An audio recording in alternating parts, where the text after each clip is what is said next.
मेरी उम्र 30 साल है। ये कहानी तब की है जब मैं 15-16 साल का था। मेरी फैमिली में मम्मी पापा और मैं और मेरी छोटी बहन थी। मेरे पापा की सरकारी नौकरी है, तो उन दिनों हम सरकारी क्वार्टर में रहा करते थे। तो हम पापा का प्रमोशन हुआ तो हमें उसी कॉलोनी में नया फ्लैट मिल गया। हम नए फ्लैट में चले गए। मैं बहुत खुश था ये सोच के कि हम अब नए घर में जा रहे हैं तो मैं अपना अलग रूम ले लूँगा। कुछ दिनों में हमने वहाँ शिफ्ट कर लिया। शुरू में तो सब ठीक ही चल रहा था, लेकिन जब से हम उस घर में गए थे मुझे उस घर में एक अजीब सी मायूसी महसूस होती थी।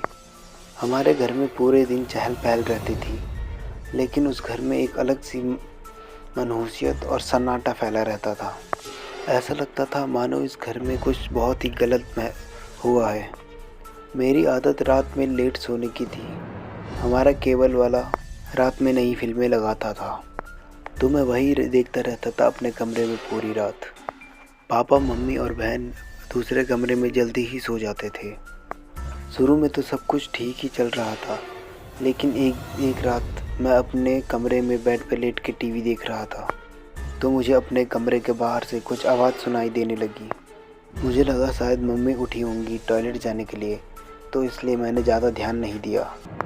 हाँ, टीवी की आवाज़ ज़रूर थोड़ी कम कर दी थी, लेकिन फिर 4-5 मिनट बाद फिर से कोई आवाज़ आई।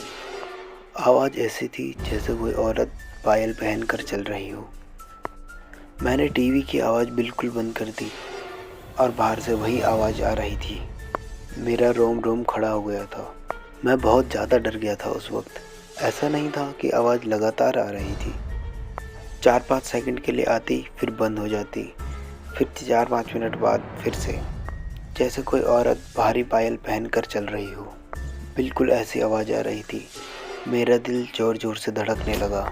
मुझे ऐसा लग रहा था कि अभी दिल छाती से निकलकर मेरे मुंह में आ जाएगा। मुझे कुछ समझ नहीं आ रहा था कि मैं क्या करूं। फिर ख्याल आया कि साथ वाले कमरे में मम्मी पापा सो रहे हैं तो उन्हें जगा लूं, लेकिन उनके कमरे में जाने के लिए मुझे बाहर निकलना पड़ता, और बाहर तो वो आवाज़ आए जा रही थी। आखिर में मैंने हिम्मत करके दरवाज़ा खोला। दरवाज़ा खोल के जैसे ही बाहर निकला, अचानक फिर से वही आवाज़। इस बार आवाज़ बिल्कुल मेरे सामने से आ रही थी, मानो कोई नई नवेली दुल्हन चल रही हो। लेकिन सिर्फ आवाज़ आ रही थी, कुछ दिख नहीं रहा था। सिर्फ आवाज़, बिल्कुल क्लियर आवाज़। मैं जल्दी से मम्मी पापा के कमरे में पहुंचा और जल्दी से उन्हें उठाया। पापा इन सब चीज़ों को बिल्कुल नहीं मानते थे, और वैसे भी उस टाइम सब नींद में थे। किसी ने मेरी बातों पे ध्यान नहीं दिया और सो गए। तो उसके बाद मैं भी मम्मी पापा के कमरे में सो गया। फिर 3-4 दिन निकल गए, लेकिन कुछ नहीं हुआ। फिर कुछ दिनों बाद फिर से वही आवाज़ सुनाई देने लगी। बिल्कुल वही आवाज़, जैसे कि पायल बज रही हो। आवाज़ हर रोज़ नहीं आती थी, लेकिन कुछ दिखाई भी नहीं देता था, सिर्फ आवाज़ आती थी।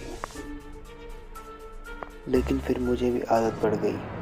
कोई फिक्स टाइम नहीं था आवाज़ आने का। कभी 10 बजे, कभी 10:30, कभी 11, कभी 12, किसी भी टाइम आवाज़ आती थी। लेकिन एक बात पक्की थी कि वो आवाज़ आती ज़रूर थी। वो मेरा वहम नहीं था। आवाज़ सुन के मैं बहुत डर जाता था, लेकिन उस घर में मेरा कभी बुरा नहीं हुआ था। हम करीब 1 साल उस घर में रहे, और इस बीच हमने कुछ नया सामान भी खरीदा, लेकिन सब नॉर्मल रहा। लेकिन फिर करीब 1 साल बाद पापा को नया फ्लैट मिल गया और हम उधर शिफ्ट हो गए। उस फ्लैट में जो नए लोग आए थे वो हमारे जानने वाले थे, क्योंकि सब एक ही स्टाफ के थे।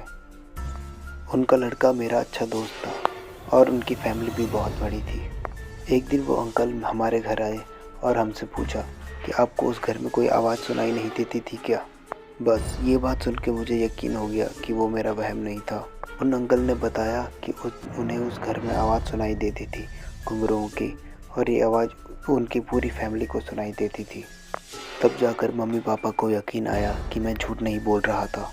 उसके बाद उन्होंने अपने घर में पूजा वगैरह करवाई।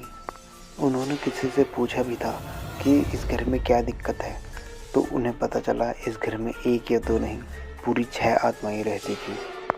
आज इस बात को 13-14 साल हो चुके हैं, और अब मैं भी काफ़ी बड़ा हो चुका हूँ।